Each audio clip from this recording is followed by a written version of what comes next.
ಚಾಲಕನ ನಿಯಂತ್ರಣ ತಪ್ಪಿ ಹಳ್ಳಕ್ಕೆ ಉರುಳಿ ಬಿದ್ದಿದೆ ಕೆಎಸ್ಆರ್ಟಿಸಿ ಬಸ್. ಮಂಡ್ಯದ ರಾಗಿಮುದ್ದನಹಳ್ಳಿ ಬಳಿಯಲ್ಲಿ ಘಟನೆ ನಡೆದಿದೆ.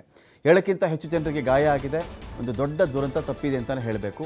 ಸಾವು ಆಗಿಲ್ಲ, ಯಾರೂ ಸತ್ತು ಹೋಗಿಲ್ಲ. ಇದು ಒಂದು ದುರಂತದಲ್ಲಿ ಅಷ್ಟರ ಮಟ್ಟಿಗೆ ದೇವರಿಗೆ ಇವರೆಲ್ಲ ಥ್ಯಾಂಕ್ಸ್ ಹೇಳಬೇಕು. 7 ಜನಕ್ಕೆ ಗಾಯ ಆಗಿದೆ. ಇದರಲ್ಲಿ ದೊಡ್ಡ ದುರಂತ ತಪ್ಪಿದೆ ಅಂತ.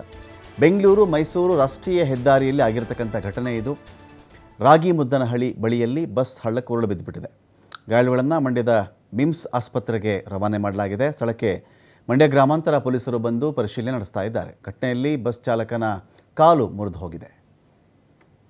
ಹೈವೇನಲ್ಲಾಗಿರ್ತಕ್ಕಂಥ ದುರಂತ ಇದು. ಹಳ್ಳಕ್ಕೆ ಬಿದ್ದಿದೆ. ಕೆರೆಗೋ ಹೊಳೆಗೋ ಕಾಲುವೆಗೋ ಬಿದ್ದಿದ್ರೆ ಏನು ಗತಿ ಅಂತ ಪ್ರಶ್ನೆ ಇಲ್ಲಿ ಹಿಂದೆಲ್ಲ ನಡೆದಿತ್ತಲ್ಲ ಮಂಡ್ಯ ಬಳಿಯಲ್ಲಿ ಈ ನಾಲೆಗೆ ಅಥವಾ ಕೆರೆಗೆ ಬಸ್ಸೆಲ್ಲ ಉರುಳಿ ಬಿದ್ದು 10 ಜನ ಸತ್ತು ಹೋಗ್ಬಿಟ್ರು. ಈಗ ನೋಡಿ, ಇಲ್ಲಿ ಒಂದು ಹಳ್ಳಕ್ಕೆ ಬಸ್ ಬಿದ್ದುಬಿಟ್ಟಿದೆ. ಅದೃಷ್ಟವಶಾತ್ ಇಲ್ಲಿ ನೀರಿಲ್ಲ.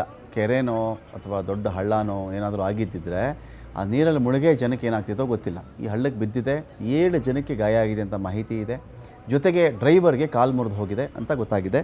ಇದೀಗ ಇವರೆಲ್ಲರನ್ನೂ ಕೂಡ ಮಂಡ್ಯದ ಮಿಮ್ಸ್ ಆಸ್ಪತ್ರೆಗೆ ದಾಖಲು ಮಾಡಲಾಗಿದೆ. ಇನ್ನೊಂದು ಕಡೆ ಗ್ರಾಮಾಂತರ ಠಾಣೆ ಪೊಲೀಸರು ಬಂದು ಅಲ್ಲಿ ಚೆಕ್ ಮಾಡ್ತಾ ಇದ್ದಾರೆ.